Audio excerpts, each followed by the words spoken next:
बिस्मिल्लाहिर्रहमानिर्रहीम। Express sports page में Mirza Iqbal Baig Express News के व्यूअर्स को खुशामदीद कहता है। क्रिकेट की सरगर्मियां कराची में शुरू हो चुकी हैं। कराची को दुल्हन की तरह सजाया गया है। ऐसा लगता है कि शायकीन क्रिकेट के लिए ईद का समय है। अगर आप एयरपोर्ट से एंटर हो तो लिखा हुआ आता है welcome to the cricket city Karachi. और फिर उसके अलावा पूरे शहर में जिस तरीके से प्लेयर्स के कटआउट लगाए गए हैं, जिस तरह से खैर मकदमी बैनर्स लगाए गए हैं, जिस तरह लाइटिंग का इंतजाम किया गया है, रात गए जब ये लाइट्स जलेंगी तो बड़ा खूबसूरत मंजर पेश करेगा। रोशनियों का शहर कराची, जहां एक मरतबा फिर रोशनियां लौट आई हैं। आज के शो में हम बात करेंगे पाकिस्तान सुपर लीग के हवाले से, जिसके 8 मैचेस नेशनल स्टेडियम कराची में खेले जाने वाले हैं। कल पहला मैच इस सिलसिले में लाहौर कलंदर और इस्लामाबाद यूनाइटेड की टीमों के दरमियान नेशनल स्टेडियम में खेला जाएगा और फाइनल 17 मार्च को यहां खेला जाएगा। लेकिन साथ ही साथ आज नेशनल स्टेडियम कराची में कौमी सिलेक्शन कमेटी के चेयरमैन इंजमामुल हक ने एक प्रेस कॉन्फ्रेंस की और उस प्रेस कॉन्फ्रेंस में उन्होंने ऑस्ट्रेलिया के खिलाफ वनडे सीरीज के लिए पाकिस्तानी टीम का ऐलान किया। और सरफराज अहमद जो कप्तान है पाकिस्तान के, जिनके बारे में एहसान मानी का कहना था कि उन्हें हम वर्ल्ड कप तक कप्तान बरकरार रखेंगे, उन्हें आराम कराया गया है। और इसके अलावा उमर अकमल टीम में वापस आए, इस पर भी बात करेंगे कि कौन कौन से नए खिलाड़ी टीम में शामिल हुए। मोहम्मद अब्बास को शामिल किया गया, इसका मतलब यह है कि शायद वर्ल्ड कप में वो बॉलिंग में एक्शन में नजर आए।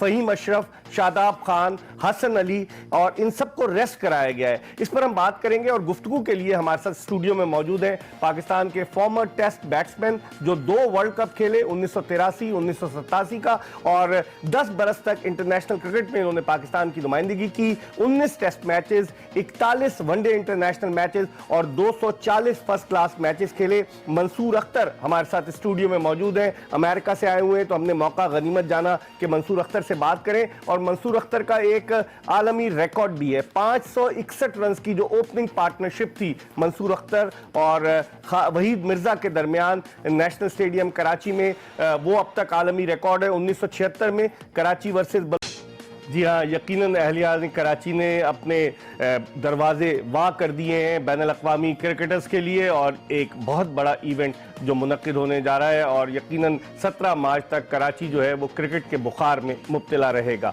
मंसूर अख्तर हमारे साथ मौजूद हैं, इनसे हम गुफ्तगू के सिलसिले का आगाज़ करते हैं। टीम का ऐलान हुआ है, उस पर भी बात करेंगे और सबसे अहम बात हम करेंगे कि आज भारत और ऑस्ट्रेलिया के दरमियान रांची में जो वनडे इंटरनेशनल मैच खेला जा रहा है, भारत के जंगी जुनून को मुलाहिजा कीजिए कि भारतीय क्रिकेट टीम के कप्तान, साबिक कप्तान महेंद्र सिंह धोनी, जिन्हें कर्नल की एजाजी दी गई है, उन्हें रुकनीयत भारतीय फौज ने, आज उन्होंने 20 के खिलाफ, मुझे याद है सरफराज नवाज ने चौका लगा के पाकिस्तान को फतह दिलवाई जाए। इसलिए कैसे देखते हैं इस ओवरऑल सिनारियो को? यकीन कर रहे हैं कि मैं तकरीबन 4 साल के बाद मैं आया हूँ पाकिस्तान। तो सुबह मेरी फ़्लाइट थी, जब मैं आया हूँ एयरपोर्ट से घर गया हूँ तो इतना खूबसूरत लगा मुझे, क्योंकि हर जगह जो पीएसएल के बैनर्स लगे हुए, प्लेयर्स की तस्वीरें लगी हुई, एक अजीब सा था। मुझे बहुत खुशी हुई कि इतने अरसे के बाद इतने ज्यादा मैच, लास्ट टाइम तो कम मैचेस हुए थे, एक ही फाइनल हुआ था कराची में, और अभी कराची में 9 मैचेस हैं। तो ये 8 मैचेस हैं, एक लाहौर में है। लाहौर के सारे मैचेस यहाँ शिफ्ट हो गए। तो ये कराची वालों के लिए बड़ा अच्छा एक मौका है कि दोबारा अपनी एक्टिविटीज जो स्पोर्ट्स की हो इंशाल्लाह शुरू हो रही है, तो इसको पूरा एंजॉय करें। और कैसा लगता था आपने इसी नेशनल स्टेडियम में वर्ल्ड रिकॉर्ड शिराकत की 561 रन की वहीद मिर्जा के साथ, वो अब तक नहीं टूट पाई है। इसी नेशनल स्टेडियम में आपने अपना टेस्ट कैरियर, वो वनडे कैरियर शुरू किया। कैसा लगता है कराची में खेलना, कराची का नेशनल स्टेडियम, कराची का एटमॉस्फेयर? मंसूर अख्तर किस निगाह से देखते हैं उसे? देखिए, मेरे डेब्यू कराची में हुआ, आप अब मेरा ख्याल आप भी वहाँ होंगे। इतना क्राउड था उस वक्त। वेस्ट इंडीज की टीम, पहला वनडे था नेशनल स्टेडियम में, उस वक्त वेस्ट इंडीज की टीम भी one of the best team थी जी। तो और उसके बाद मैं समझता हूँ कि कराची नेशनल स्टेडियम में जितने भी मैचेस हुए हैं, हमारे कराची के लोग बहुत अप्रिशिएट करते हैं मैच देखने। ऑल टाइम जो है क्राउड स्टेडियम फुल होता है। तो अनसर्टन बीच में थोड़ा सा हो गया था। लेकिन आपसे मैं पूछना चाहता हूं, जो 561 रन की पार्टनरशिप हुई, उसमें तो बहुत कम लोग थे जो वर्ल्ड रिकॉर्ड पार्टनरशिप हुई आपकी वहीद मिर्जा के साथ। एक्चुअली वो हमारा मैच था कोयटा से जी। सो हमने 4 दिन का मैच था। पहले दिन हम लोग 300 समथिंग कोई आउट नहीं था। सेकंड डे हम लोगों ने कब पता चला आपने वर्ल्ड रिकॉर्ड पार्टनरशिप बना दी है? जब लंच टाइम में बुखारी साहब ने किसी को भेजा कि भाई अब रिकॉर्ड 555 का है, तो 5 इसको ब्रेक करना है। सही। मेरे को 40 रन रह गए थे। अच्छा, तो तेज खेले आप लोग फिर? नहीं, तेज नहीं खेले, लेकिन जब उन्होंने बताया फिर हमारे जहन में आया गया 40 रन रहे। वो 40 रन जो बने उसमें वहीद मिर्जा के 2 कैच छूटे और वो किस्मत भी आप पर मेहरबान। जी जी ठीक है, हमारी गुफ्तगू का सिलसिला जारी है। मंसूर अख्तर पाकिस्तान के फॉर्मर टेस्ट बैट्समैन, 83 के वर्ल्ड कप में, 87 के वर्ल्ड कप में खेले, हमारे साथ मौजूद है। एक ब्रेक ले रहे हैं और ब्रेक के बाद वापस आएंगे तो थोड़ी सी बात करेंगे PSL के हवाले से, थोड़ी सी बात करेंगे पाकिस्तानी क्रिकेट टीम के अनाउंसमेंट के हवाले से। मंसूर अख्तर से पूछेंगे कि वनडे में एक यंगस्टर को शामिल, साबिक टेस्ट बैट्समैन मंसूर अख्तर के साथ एक मरतबा फिर एक्सप्रेस स्पोर्ट्स पेज में खुशामदीद। मंसूर भाई, आप क्या समझते हैं पाकिस्तान की टीम का जो ऐलान हुआ है T20 की परफॉर्मेंस पर, क्या वनडे क्रिकेट खिलानी चाहिए? जिस तरह Mohammad Hasnain young fast bowler Hyderabad Sindh का, काली मोरी का, और वो एकदम से उसको रखा है, आप समझते हैं दुरुस्त है रखना या एनकरेज करना चाहिए प्लेयर्स को? देखिए, जो आपने बात की कि बॉलर है वो, तो मेरा ख्याल है कि बॉलर्स को चल जाएगा। अगर बैट्समैन की बात करें तो T20 से लेकर स्ट्रेट अवे उसको वनडे मैच खिला देना ये जरा सही नहीं होता। सही।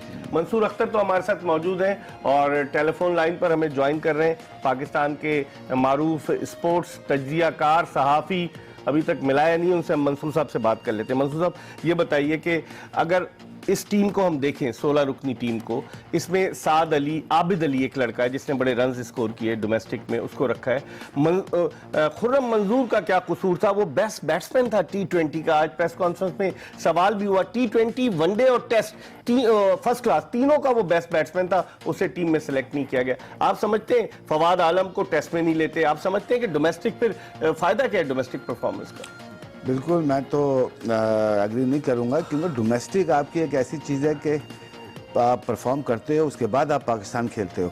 जब पाकिस्तान खेलते हो, अगर परफॉर्म नहीं करते तो फिर आप खेलते हो फर्स्ट क्लास क्रिकेट। तो फर्स्ट क्लास हो या वनडे हो, अगर परफॉर्म कर रहे हो तो उसको डेफिनेटली उसको टीम के अंदर होना चाहिए। इस वक्त टेलीफोन लाइन पर हमें ज्वाइन किया है पाकिस्तान के senior sports journalist Abdul Majid Bhatti ने। 30 बरस से ज़ायद का अरसा उन्होंने स्पोर्ट्स जर्नलिज्म में गुजारा है। आज प्रेस कॉन्फ्रेंस में भी मौजूद थे नेशनल स्टेडियम कराची में। इनसे बात करते हैं। अस्सलाम वालेकुम माजिद भट्टी साहब।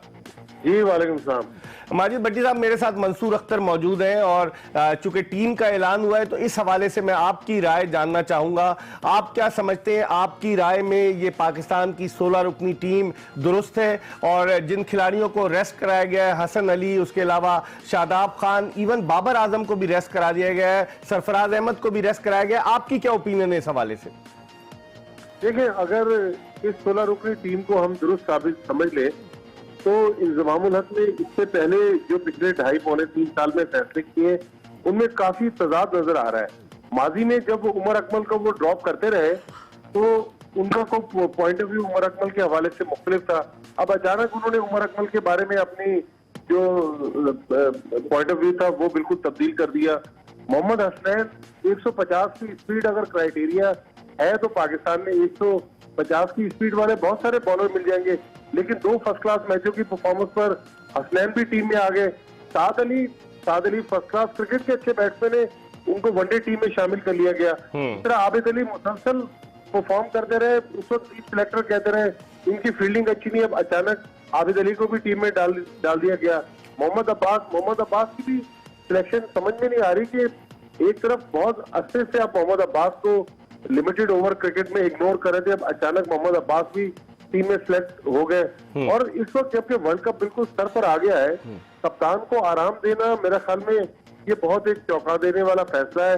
लग ऐसा रहा है कि ये फोर्स डिसीजन था, मजबूर किया गया है सरफराज अहमद को कि वो ऑस्ट्रेलिया की सीरीज में आराम करें। दरअसल इंजमामुल हक और मिकी आर्थर गालिबन ये समझ रहे हैं कि बहुत ही कमजोर ऑस्ट्रेलिया की टीम आ रही है जिसको पाकिस्तान व्हाइट वॉश कर देगा। लेकिन जिस तरह इंडिया में भी ऑस्ट्रेलिया की टीम परफॉर्म कर रही है, पाकिस्तान को काफी टफ टाइम मिलेगा। अच्छा, आपने बिल्कुल सही बात की अब्दुल माजिद भट्टी के, जिस तरीके से टीम का इंतखाब किया गया है, खिलाड़ियों को आराम कराया गया है, आप नहीं समझते अगर पाकिस्तान ये सीरीज जीत जाता है, मोहम्मद रिजवान जिन्हें विकेट कीपर दिया गया है वो 1-2 सेंचुरियां बना देते हैं, फिर सरफराज अहमद के मुस्तकबिल का क्या होगा? ये लड़के अच्छा परफॉर्म कर देते हैं, आप समझते हैं ये चीज भी सिलेक्शन कमेटी ने सोची होगी?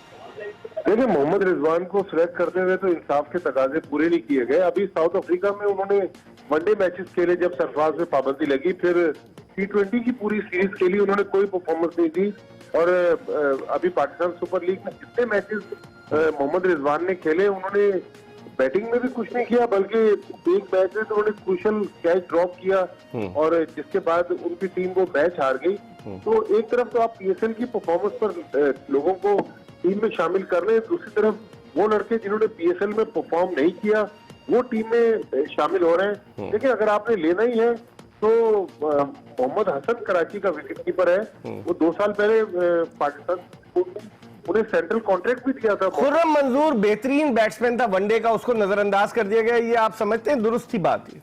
जी हाँ, बिल्कुल। देखिए, खुर्रम मंजूर T20 में, वनडे में और फर्स्ट क्लास क्रिकेट में तीनों फॉर्मेट में उसने डोमेस्टिक क्रिकेट में टॉप किया है। लेकिन दरअसल इस सिलेक्शन कमेटी ने कुछ लोगों के लिए कोई क्राइटेरिया रखा हुआ है, कुछ के लिए कोई और क्राइटेरिया रखा हुआ है। कुछ लोग की बुनियाद पर टीम सिलेक्ट होती है, इसलिए खुर्रम मंजूर इस बार भी इग्नोर हुए। बहुत बहुत शुक्रिया। अब्दुल माजिद भट्टी हमारे साथ टेलीफोन लाइन पर मौजूद थे, मंसूर अख्तर हमारे साथ स्टूडियो में मौजूद हैं। एक ब्रेक की तरफ बढ़ रहे हैं, जब ब्रेक के बाद आएंगे तो मंसूर अख्तर से इनकी राय पूछेंगे कि अगर डोमेस्टिक की परफॉर्मेंस पर खिलाड़ी सिलेक्ट नहीं होता, सिर्फ पीएसएल क्राइटेरिया है, तो फिर डोमेस्टिक को बंद कर दिया जाए। एक ब्रेक के बाद दोबारा आपको ज्वाइन करेंगे स्पोर्ट्स पेज में। ब्रेक के बाद एक मरतबा फिर खुशामदीद। मंसूर अख्तर से सवाल करने से पहले मैं आपको बताता चलूं कि आज भारतीय क्रिकेट टीम के खिलाड़ी जो हैं वो भारत की फौज की कैप पहनकर खेलने, जिस पर लोगो लगा हुआ है बीसीसीआई का। 313 रन 5 विकेटों के नुकसान पर ऑस्ट्रेलिया ने बनाए। भारत के खिलाफ पहले बैटिंग करते हुए 193 रन की पार्टनरशिप हुई, ओपनिंग पार्टनरशिप उस्मान ख्वाजा और कप्तान एरून फिंच के दरमियान। उस्मान ख्वाजा ने 104 रन बनाए, एरून फिंच जो थे वो 93 रन बनाकर आउट हुए। और इस वक्त भारत की जो पोजीशन है वो ये है कि छठे ओवर में 16 रन पर 2 विकेटें गिर चुकी थी। शेखर धवन और रोहित शर्मा आउट हो चुके थे, विराट कोहली और अंबाटी राइडो जो थे वो क्रीज पर मौजूद थे। तो लगता यह है कि ये एक अच्छा शगुन साबित नहीं हुआ भारतीय क्रिकेट टीम के लिए, जो अपनी फौज की टोपियां पहनकर जंगी जुनून को हवा दे रहे थे। मंसूर अख्तर साहब, इसी में बात करूंगा। आप समझते हैं कि क्रिकेट को सियासत से अलग रखना चाहिए? ये दुनिया में पहला वाकया है, आप क्या कहेंगे इस हवाले से? बिल्कुल अलग रखना चाहिए, इसको मिलाना नहीं चाहिए। अगर उनके जहन में कोई ऐसी बात थी तो इमरान खान जो हमारे वजीर आजम है उनकी तस्वीर लगा के, उनकी तस्वीर तो हटा रहे हैं वो लोग, लगाएंगे कहां से? क्योंकि जो उन्होंने काम किया है अम के हवाले से तो ये तो हमारे प्राइम मिनिस्टर साहब की तस्वीर लगा के उनको कैप देनी चाहिए थी। लेकिन आप समझते हैं कि ये स्पोर्ट्स अलग है और सियासत के मनाफी है? आप समझते हैं इस तरह की हरकतें ये तो लोगों को और जंगी जुनून लोगों में पैदा करना कि हमारी फौज के, इसका मतलब है कल को वो भारतीय फौज की वर्दी पहनाकर खिला देंगे अपने क्रिकेटर्स को। क्योंकि स्पोर्ट्स तो एक आपस में मिलाते हैं एक दूसरे को, तो ये चीज नहीं होनी चाहिए थी। अच्छा, आप थोड़ी सी बात करते हैं। सरफराज अहमद को रेस्ट दिया गया है, इसके बाद पाकिस्तान को 5 वनडे ऑस्ट्रेलिया के बाद इंग्लैंड के खिलाफ खेलने। कैसे देखते हैं, दुरुस्त है ये फैसला रेस्ट देने का सरफराज अहमद को? देखिए, बोर्ड ने क्या सोचा है वो उनकी थिंकिंग है। मेरे ख्याल से सरफराज को टीम के साथ होना चाहिए था। ठीक है, 1-2 मैच आप उसको रेस्ट दे दें, लेकिन उसको टीम के साथ होना चाहिए था। टीम के साथ तो कॉम्बिनेशन जो बनेगा, कप्तान की फिर मशावरत तो होगी। जो नए खिलाड़ी आए हैं, आप क्या समझते हैं कि उनको मौका तो दिया गया है, उनको सिर्फ ये बताया गया होगा कि सिर्फ इस वनडे सीरीज के लिए अगर वो अच्छा परफॉर्म करते तो क्या वर्ल्ड कप के लिए वो सेलेक्ट नहीं हो सकते टीम में? बिल्कुल, जैसे विकेट कीपर है रिजवान है, अगर वो परफॉर्म करता है, रन्स करता है, तो नेचुरली दबाव बढ़ेगा, प्रेशर बिल्कुल ऐसी ये होता है, एक दूसरे पे प्रेशर पड़ता है। कप्तान, जबकि वो कप्तान अनाउंस हुआ है, लेकिन उसको टीम के साथ होना चाहिए था। अच्छा, आप क्या समझते हैं, बाबर आजम को भी रेस्ट करा दिया गया? बाबर आजम तो पाकिस्तान की बैटिंग में अब रीढ़ की हड्डी की हैसियत इख्तियार करते जा रहे हैं, तो आप नहीं समझते बाबर आजम को रेस्ट कराना दुरुस्त है? देखिए, जो इस किस्म के प्लेयर्स होते हैं उनको बेसिकली रेस्ट नहीं कराया जाता, उनको टीम के साथ रखते हैं। और ऊपर से 4 महीने के बाद आपको वर्ल्ड कप आ रहा है, तो मेरा ख्याल है ये गलत है। जैसे बाबर आजम इस वक्त one of the top batsman है, तो इसको और मौका दें उसको, ताकि वो और रिकॉर्ड्स ब्रेक करे। तो उसको खुद, वो मेरा ख्याल खुद तो नहीं उसने कहा होगा मुझे रेस्ट इन्होंने कराया, मिकी आर्थर होना नहीं चाहिए। शान मसूद वनडे सीरीज में थे, एक मैच नहीं खिलाया गया उन्हें, इमामुल हक को उन पर प्रेफरेंस दी गई। अब शान मसूद वनडे टीम में दोबारा शामिल है, अगर पहले ले गए थे तो क्यों नहीं खिलाया, और अब शामिल किया गया है। खुर्रम मंजूर की मैंने बात की, पाकिस्तान के वनडे क्रिकेट का बेहतरीन बैट्समैन बना, उसको नहीं सेलेक्ट किया गया। आप समझते हैं शान मसूद, इमामुल हक, आबिद अली, इन तीनों का जो सिलेक्शन है वो दुरुस्त है? देखिए मैंने अभी रिसेंटली इनामुल हक की मैंने बैटिंग देखी, नो डाउट। इमामुल हक की, जी। वो अच्छा प्लेयर है और टेक्निकल अच्छा साउंड प्लेयर है। शान मसूद काफ़ी अरसे से खेल रहा है, टेस्ट खेला है, वनडे आज तक नहीं खेला। हाँ। तो उसको क्यों सिलेक्ट किया है ये मुझे भी, और जबकि उसकी परफॉर्मेंस नहीं है। खुर्रम मंजूर टॉप किया है उसने डोमेस्टिक में, तो उसको मौका देना चाहिए। बिल्कुल। अच्छा, फास्ट बॉलर्स में आप समझते हैं मोहम्मद अब्बास जो टेस्ट के कामयाब बॉलर थे, पाकिस्तान के बीच में थोड़ा स्ट्रगल करते रहे, उनको वनडे में शामिल किया गया, पहले वनडे नहीं खिलाया गया था। आप इतना तजुर्बा रखते हैं, आप समझते हैं कि वाइट गेंद से बॉलिंग करना और रेड गेंद से बॉलिंग करना बड़ा डिफरेंट होगा इंग्लैंड के लिए? मेरे ख्याल में सिलेक्टर्स के जहन में है कि अब्बास को शायद ले जाया जाए, आपकी क्या राय है? देखिए अब्बास, आपकी बात सही है कि रेड बॉल और वाइट बॉल में फ़र्क होता है, लेकिन उसको एटलीस्ट डोमेस्टिक क्रिकेट का एक एक्सपीरियंस होना चाहिए वनडे का, ताकि वो अगर परफॉर्मेंस कर रहा है, अगर वो बॉलर एक ऐसी डिपार्टमेंट है, उसको अगर 17 साल का एक लड़का है, थोड़ा सा फर्स्ट क्लास मैच खेला अच्छा है, तो हसनैन को की बात कर रहे हैं। लेकिन आप देखें ना, शाहीन आफरीदी को भी रेस्ट कराया गया है, ठीक है। वहाब रियाज टीम में नहीं आए, उन्होंने परफॉर्मेंस दी, लगता है कि वहाब रियाज का ये चैप्टर क्लोज करना चाहते हैं। मोहम्मद आमिर को उनकी वालदा का इंतकाल हुआ है और उनको टीम में सेलेक्ट कर दिया गया। आप नहीं समझते अगर वो सीजन बॉलर है उसको रेस्ट कराना चाहिए था मोहम्मद आमिर को? जिसको रेस्ट कराना चाहिए था उसको आप रेस्ट नहीं करा रहे हो, तो आपकी बात सही है। आमिर को जरूर रेस्ट कराना चाहिए था, वो अभी रिसेंटली उसकी माँ का मेंटली थोड़ा डिस्टर्ब है, उसको ये सीरीज उसको रेस्ट कराना चाहिए था।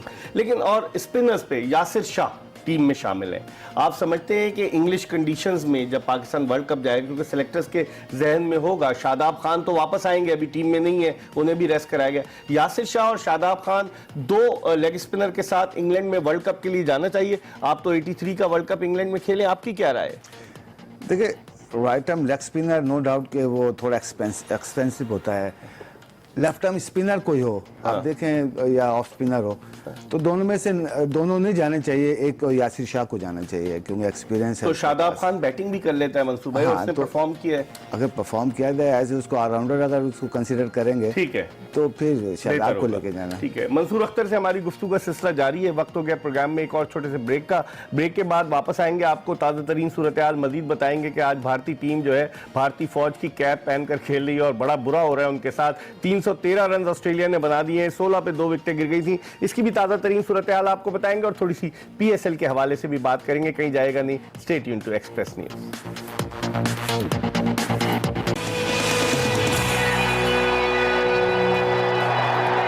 पाकिस्तान के साबिक टेस्ट ओपनर मंसूर अख्तर के साथ जो 2 वर्ल्ड कप खेले हैं, उन्हें एक मरतबा फिर हम प्रोग्राम में आपको खुशामदीद कहते हैं। मंसूर अख्तर से तो बात हो रही है, लेकिन इस वक्त टेलीफोन लाइन पर हमें ज्वाइन किया है पाकिस्तान के एक और ऐसे बैट्समैन ने जो पाकिस्तान क्रिकेट की सियासत की नजर हो गए। 12 टेस्ट मैचेस, 8 मिस सेंचुरियां, चाहे Bharat, Australia, West Indies, Pakistan, हर जगह उसने रन स्कोर किए, लेकिन फिर वो नहीं खेल सका। आसिम कमाल पाकिस्तान के साबिक टेस्ट बैट्समैन इस वक्त टेलीफोन लाइन पर हमारे साथ मौजूद है, इनसे हम बात करते हैं। अस्सलाम वालेकुम आसिम। वालेकुम अस्सलाम रहमतुल्लाह। इकबाल भाई कैसे हैं, खैरियत से? अल्लाह का करम। आसिम, कैसे देखते हैं पाकिस्तानी टीम का ऐलान हुआ है, कप्तान को रेस्ट करा दिया गया है, शोएब मलिक को कप्तान बनाया गया है, मोहम्मद रिजवान जिनकी कोई परफॉर्मेंस नहीं रही वो टीम में आ चुके हैं, आपकी क्या राय है? हसन अली, शादाब खान, इन सबको रेस्ट कराया गया, बाबर आजम को, मोहम्मद आमिर को रेस्ट नहीं कराया गया, आप कैसे देखते हैं इस पूरे सिनारियो को? इकबाल भाई, मुझे तो ये चीज समझ में नहीं आई कि इतना इंपॉर्टेंट आगे वर्ल्ड कप आ रहा है, सब कुछ आ रहा है आपका, और आप प्लेयरों को रेस्ट इस बुनियाद पे दे रहे हैं जी क्रिकेट ज्यादा हो गई। क्रिकेट ज्यादा हो गई, फिटनेस भी तो वैसी है, आपने फिटनेस पे इतनी तवज्जो दी, इतना पैसा खर्च किया प्लेयरों की, तो अब ये तो इंपॉर्टेंट सीरीज है। उससे पहले अगर आप ये सीरीज में अगर खुदा न खास्ता हार जाते हो तो फिर आपका क्या बनता है? जो आपका कॉम्बिनेशन एक बना हुआ है T20 और वनडे का, तो वो आप इसको कंटिन्यू करते। मुझे तो समझ में नहीं आई, क्योंकि शोएब मलिक उस दिल से कप्तानी तो नहीं करेगा, क्योंकि उसका तो जो चाह रहा था कि वर्ल्ड कप की कप्तानी उसे मिल जाए वो ना मिली। लेकिन ये कि अब वो आप चीज उससे वो देख रहे हैं कि आपने इतने अच्छे अच्छे लड़के जो डोमेस्टिक में और भी हैं, जो नाम जिनको आपको डालना चाहिए था, लेकिन वो ये सीरीजें नहीं होती खिलाने वाली, वो सीरीजें होती है जिम्बाब्वे हो गई, लाइक जैसे श्रीलंका की हो गई सीरीज जैसे, तो उसमें आप चांस दे सकते हो। ये इंपॉर्टेंट सीरीज है, इसमें आप वर्ल्ड कप से पहले की 15-16 मैचेस हैं, तो आप इनको अगर इस तरह रेस्ट कराओगे, खुदा न खास्ता वो कॉम्बिनेशन टूट जाता है। 10 मैचेस हैं आसिम, 10 मैचेस हैं, लेकिन आप ये बताइए, हमें तो अंदर की जो इत्तलात है वो ये है कि सरफराज अहमद बैठना नहीं चाह रहे थे, रेस्ट करना नहीं चाह रहे थे, लेकिन उन्हें कन्विंस किया गया। आप समझते हैं इससे उनके मोरल पर फर्क पड़ेगा? अगर रिजवान अच्छा परफॉर्म कर जाते हैं तो सरफराज दबाव का शिकार हो सकते हैं? नहीं, मोरल पे फर्क नहीं पड़ेगा, उनके कैरियर पे बहुत फर्क पड़ जाएगा इकबाल भाई। अच्छा, तो जो वो बेहतर समझ रहे थे, क्योंकि ये काफी जोर लगा चुके हैं पहले भी कि शोएब मलिक कप्तान आ जाए किसी तरीके से, क्योंकि जब भी शोएब मलिक कप्तान आया पाकिस्तान टीम का जो है वो डब्बा गोल ही हुआ हमेशा, क्योंकि वो ऐसा कप्तान नहीं है कि जो मतलब हमेशा के पाकिस्तान को इतना ज्यादा, वो ठीक है क्रिकेट खेल गया है लेकिन लीडरशिप क्वालिटीज होती हैं। अब सरफराज को आपने सरफराज आपकी टीम को ऐसे उस पर लेके आया था कि जब आपके पास कोई भी नहीं था मिसबा और उस यूनुस के जाने के बाद उस ऐसे बहरान से उसने निकाला टीम को। अब मुझे ये समझ में नहीं आ रही कि मैनेजमेंट क्या चाह रही है, कि क्या सरफराज क्रिकेट अपने मुंह से कह दे कि मैंने छोड़ दी। सही। अच्छा ये बताएं कि मोहम्मद आमिर, उनकी वालदा का भी इंतकाल हुआ, अल्लाह ताला उनकी मगफिरत करे, वो अभी एक मेंटली डिस्टर्ब्ड है और उनको 22 मार्च से शुरू होने वाली वनडे सीरीज के लिए रखा गया है। क्या आप नहीं समझते कि उनको आराम दिया जाना चाहिए था, क्योंकि वो तो ऑटोमेटिक चॉइस थे इंग्लैंड में वर्ल्ड कप के लिए? डेफिनेटली, लेकिन मैं ये कि शोएब मलिक उनके बगैर खेलना पसंद नहीं करते मेरा ख्याल। अच्छा, जो मुझे लगता है, क्योंकि देखें ये बड़ा एक सिस्टम है जो मंसूर भाई भी बहुत अच्छी तरीके से जानते हैं और हम आप सब जरूर अच्छी तरह जानते हैं। अब ये है कि अब जो भी फैसला हो गया, लेकिन ये बहुत कड़वा घूंट है सरफराज के लिए जो उनको पीना पड़ रहा है। अच्छा। और मैं नहीं समझता कि जो है वो सरफराज को इस सीरीज में बिठाना चाहिए था, क्योंकि आप सब चीजों को सबको वो कर लें, लेकिन कप्तान एक ऐसा होता है कि चलें अगर आप नई टीम भी दे रहे हैं ठीक है, आप उसको फ्री हैंड तो दें कि आपने ये लड़के पिक करने, और आपने इनमें से लड़के जो है 2-3 लड़के ऐसे हैं जो वर्ल्ड कप के लिए चॉइस होंगे तो वो आप करवा सकते थे, लेकिन सरफराज तो रेस्ट कराना नहीं बनता। अच्छा, उमर अकमल की वापसी हुई है, तजाद है। पहले वो उनको मिकी आर्थर ने चैंपियंस ट्रॉफी से 2017 में वापस भेज दिया कि फिट नहीं है, अब वो फिट होकर रन्स भी कर रहे हैं, अब मामला तय पा गए। खुर्रम मंजूर जो डोमेस्टिक क्रिकेट में वनडे का भी, T20 का भी और फर्स्ट क्लास का भी बेहतरीन बैट्समैन करार पाया, उसको सिलेक्ट नहीं किया गया। जब आप मौका दे रहे थे, आप समझते हैं उसको भी एक मौका मिलना चाहिए था? डोमेस्टिक फिर किस लिए कराते हैं आप? वो डोमेस्टिक इसलिए कराते हैं कि अपना आपको नवाजने के लिए, अपने लड़कों को खिलाने के लिए, क्योंकि खुर्रम ने रन इतने कर दिए। तो मैं खुर्रम को तो यही कहूंगा कि भाई इतने रन मत करो कि जो है ये प्रॉब्लम हो जाए कि तुम्हें खिलाना ही ना पड़े, इनके सिस्टम का हिस्सा बन जाओ बस, तो क्रिकेट खेल जाओगे, अदरवाइज नहीं खेल पाओगे। अच्छा, चले, बहुत बहुत शुक्रिया आसिम कमाल हमारे साथ थे। कहते हैं सिस्टम का हिस्सा बन जाओ। एक तो मौसमियाती सिस्टम भी होता है और एक और दूसरा सिस्टम होता है। ये क्या कह रहे थे, यकीनन हम सोचते कि इस पर गौर करेंगे। मंसूर अख्तर साहब, अब आप क्या चांसेस देखते हैं, जिस तरह ऑस्ट्रेलिया का मैच हो रहा है इंडिया से?